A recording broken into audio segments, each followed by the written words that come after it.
Hi, everybody. We're live now. You're doing it.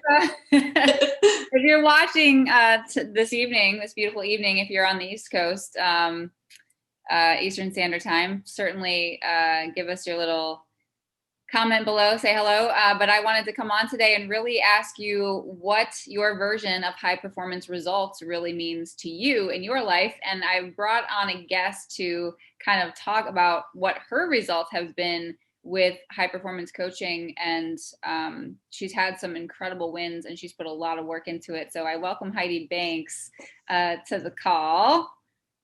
Hello, Heidi. Hi, I'm so glad to be here. Now, that means be prepared to hear some of your words come back to you.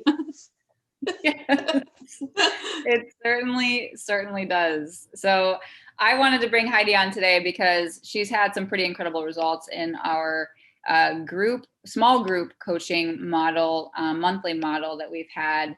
And she really deserves to be tooting her horn a little bit. And I'm always about the celebration as well and like seeing what people are working on. So Heidi, tell me a little bit about your experience and what your overall take on the program has been so far. For me, it helped me to pare down the things that mattered versus the things that didn't.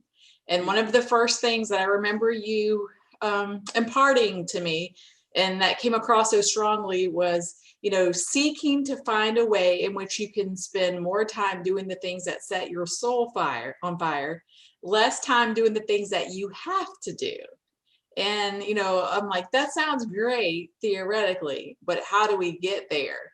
And then, just the way that you would equip me, either working with you individually or in group sessions. And for me, it's the mantras. I tend to take hold of things that I can apply. And so I have your voice in your head. This is where you're probably going to laugh. The things you would say, good is the enemy of great. Bam. If that's all we did tonight, good is the enemy of great. Mic drop. Yes. That's awesome. Yes. Because I was chasing good. You can have good, better, best, and it's okay to chase good. But in doing that, then I realized activity is not always productivity. And so the thing that sets my soul on fire is this passion for special needs children, particularly children with autism. Yes. It just please share the nonprofit that you work for so that others can follow. Yes. Yeah, just right in the heart. And so anytime I'm doing that, that's when my soul is set on fire. That is what I want to do, making a difference in the world. And I just feel like it's such a calling for me. And so working with you gave me the chance to shed the things that weren't serving me to fulfill that purpose. Not even that they were bad things, but the things that I think I used the analogy in group one time of gardening. I had to prune away the things that were diversions for me getting where I needed to be for growth. And where I want to be. Yeah, absolutely. Wow, that's so beautiful. I thank you for sharing that. See, some people take on different things, right? Some people take mantras that I've said and they hold them forever. Some people take like I had a client the other day bring back up the 4 Ds, the ditch, delegate, delay, and do, right? He sent me a picture. He has it up on his wall and he like swears by that thing. It's like, whatever you take, you're taking things that you would not come up with yourself, right? They're things that are in the program for a reason. Like it's a 20 years of research backing this, certified high performance curriculum. And so as you go through it, like, there's always little pieces that people are taking here and there because obviously the entire thing isn't going to resonate with you, but it's going to challenge you in ways that you didn't anticipate. And that's the power of coaching, right? And plus, like, you were in a place where you had a group with you. So can you tell us a little bit about the dynamic of the group and how that helped you? The group was amazing. First of all, the people who were there, they wanted to be there. There was no time waste. I felt like we preserved a space for each other. Everyone showed up on time and they came prepared and we did the work. There was no fluff in it. Usually in doing something, I'm bad about taking things on, then I've added something else to my schedule. It was never that for me. It added value every single time. And, to have a group of like-minded people all striving and we were all moving forward, even in a time of the year that was, a year like none other, right? We could use it as an excuse or a reason initially when we got started, got all that out of the way, and then we're like, we've got to figure this out. That's another mantra of yours, let's figure it out. Yeah. You know, and I latched onto that, and I think we all did as well. And it was problem solving, again, looking at things that weren't working, sometimes not always knowing what was working, but you would have us identify the things that weren't. And in doing that, then you were able to help us shed a lot of things and really, really pare down to be more efficient. And I believe with my whole heart, the reason you were having us do that is because, you know, as a Gestalt thinker, that work-life balance is so important. And if we're not, you know, fueling ourselves in the way that we need to, you know, dance parties, whatever, the different things that we've talked about, that self-care, then nothing else works. Oh my God. If anybody's watching right now, can you just write that down? She just yeah, every piece and part goes, they're all interchangeable, right? I even this afternoon I had a client and we combined, you know, finally putting his spiritual aspects into his work aspects, and he wasn't doing that before. And he realized, oh, I can actually apply some of my Christian components that are so important to me, and I can stick them and kind of habit stack them onto things that I'm doing at work and people I'm dealing with at work. And he wasn't, that connection, he was just like, ding, right? Like, how are we utilizing every aspect of our life to elevate the other aspect? Because it's just like this, every time you lay down a card, it's like there's other cards that can be played, and everything kind of like builds on one another. So I love that you brought that up. Another time you really grounded me, and I just remember hearing it. Values drive behavior.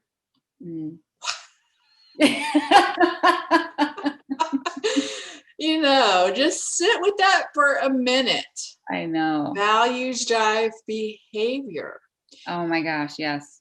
No covering anything. It was very honest in working with you in the group too. And everyone brought a level of transparency. It was a safe space, not critical, but honest. Honest. Yeah, bringing it right to the middle of the group to just hash it out and work on it, and being vulnerable, and that really allows for faster development. Honestly, it does. From my perspective, every time when I get people that open up to me right off the bat, they're always moving faster than the people that are holding back a little bit at the beginning. And I get it. It takes time to trust someone. You and I had kind of already trusted one another in meetings initially. And so I think, your open-heartedness and open-mindedness to the process and trusting me in the process, right? That has a big to do, because the people that you hire to coach you on such an intimate level, there needs to be the trust factor. If you don't trust them, then ask for a strategy session, ask for a trial session to get to know your coach. I think that's really important too. Let me ask you, like, how did you come in contact originally with it? Like, what drew you into actually signing up for the monthly? I met you through a friend of a friend. It was very serendipitous. All things are related. And then there's that first connection, and then you realize, okay, there are other levels. And it was learning what you had available and knowing when things were offered, what resonated with my own philosophy, what makes sense, and then what was going to benefit me, and what part of it was I going to work. Because if you don't work it, it doesn't work for you. What was I willing to commit to? Yeah. But I just knew as things were presented to me that it would be a good fit. And then I had to be very honest, do some journaling, and decide I'm ready to do this. Right. Good for you. Yeah. Oh man, the thought process that you have behind, and not just the thought process, the feeling process, like feeling into it. Is it the right decision for me? Is it the right time for me? Sometimes it's not. Sure. But there was also, we had this push of COVID, right? Yes. At the beginning. And that, I think that was a huge one for everybody that hopped on, and anybody that signed on with coaching for me during that time. Like, they're committed when they're hopping on during COVID. Right. Because that they're growth minded. Like I don't have fixed minded people on here. And that's not to say like there's no judgment there, right? But the people that are growth minded are the people that are in this space, and they're willing to put in the work. The commitment part is there. So can you tell me, like, what was the value, or that you said that it was connected to your values? Connected to values, but I think also for me, the way that you prepared things for us, that you always met us and we would knew what to expect. It would be a list of questions or prompts, and we'd either get that in advance or right at the beginning of the session. So I felt like right away we were working together, and through those prompts we got to the truth and the core of things very quickly. And I liked that. And you have this way with your training, and also the NLP stuff that you do as well. You know, when something's put back to you, you can say yes, but, and take it a step further. That it was never going round and round to get to something, it was forward. So I could see the results right away. And I always came away from you with takeaways. So it would be 2 or 3 things, and I felt like I could handle that much and work towards those until the next time. I never felt overwhelmed by it. I felt like I could own it and make it work, and I had direct and immediate application. Oh, thank you. Thank you for mentioning that. I think people do get a little bit overwhelmed when they think about the amount of work that this might take on, because they think that, oh, maybe the grass isn't greener on the other side. Maybe I should put it off, right? The answer is now. It's always now. And moving other things around, and identifying and having me help you with that, to find out, how do I put my attention to this, because I know that the value is there. So what were some of the results that you got at the beginning? And this will we'll close out here in it shortly, but I'm just curious, and for the audience to hear, what were your results at the beginning, and what results are you most proud of that you had at the end? I was trying to put out everything that, fire, everything was a fire, and I was going to go after it. And so, I've said this at the beginning, activity is not necessarily productivity. I couldn't chase everything. So I was doing a lot of things not very well. So you helped me to see which things were most important to me based on my values, so that I had specific things that I identified that I could do those things well. Feel like I could lay them down, then have the work-life balance. That I had better control of my time. My situation wasn't owning me. I began to make things work for me. My time was valuable. I respected my time. I was able to compartmentalize, because you helped us to value routines. What is your morning routine? How do you set yourself up for success in the day? And by putting that routine in, you put the major things in first, and then the little things can fill in. I had systems that worked for me. Yeah. I learned there were times when I don't attend to my phone because not everything is an emergency. Yeah, absolutely. Oh, that's so good. So good. Systems are incredible. James Clear, is it? No, not James Clear. Who's the Atomic Habits guy? I think it's James Clear. He says something to the effect of, you don't fall to the level of your habits, you fall to the level of your systems, or you don't fall to the level of your, even, you could insert anything there, intelligence, anything. You really fall to the level of your systems.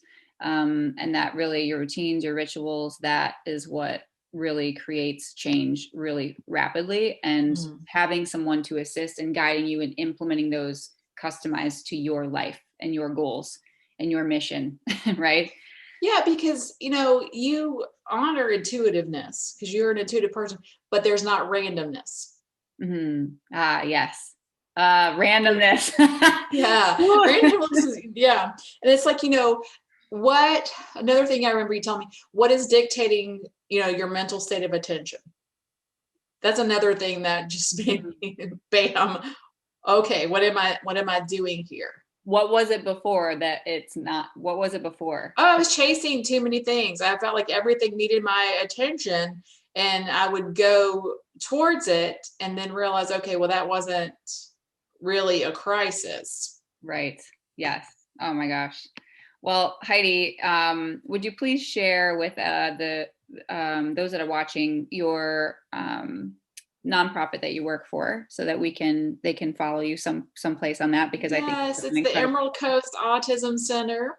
Emerald Coast Autism We're in Center. the Panhandle of Florida. Yes. Oh, beautiful. Okay, so anybody that follows that or has friends, family in Florida, please put them that way, and check them out. Pretty awesome what they're doing. I'm all about massive impact in the world, service to the world, making the world better. What are you doing that's making the world better? Because everyone wants that from a psychological standpoint. We need that thing of going above ourselves and doing something that's bigger than ourselves. And I Yes. mean, when it hits your heart, like it does for Heidi, I mean, what a great takeaway from today is like, is your heart really in your work? If it's not, what do we need to do to change that? And what do we need to do to transition that? Because it's life is way too short to not be working from your heart. That's for sure.